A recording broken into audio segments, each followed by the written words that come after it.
Ruas Jalan DI Panjaitan jadi terminal bayangan oleh sopir angkot.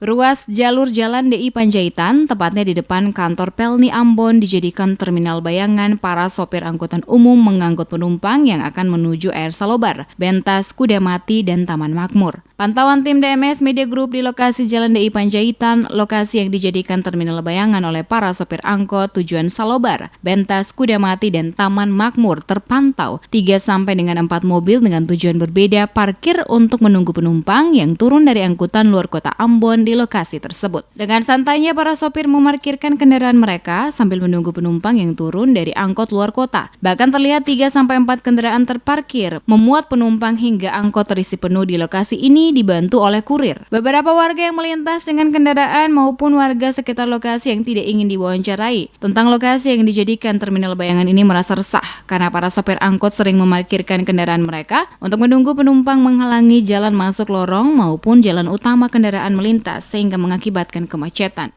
Warga maupun pengendara juga mengatakan jarang terlihat petugas dari Dinas Perhubungan di lokasi dan jika ada petugas hanya beberapa jam di lokasi setelah petugas pergi, para sopir kembali melakukan parkir pada lokasi tersebut layaknya terminal. Oleh karena itu mereka meminta Dinas Perhubungan untuk tetap berada di ruas jalan ini sehingga dapat mengawasi para sopir sehingga tidak lagi memarkir kendaraan sesuka mereka dan mengakibatkan kemacetan pada ruas Jalan DI Panjaitan ini.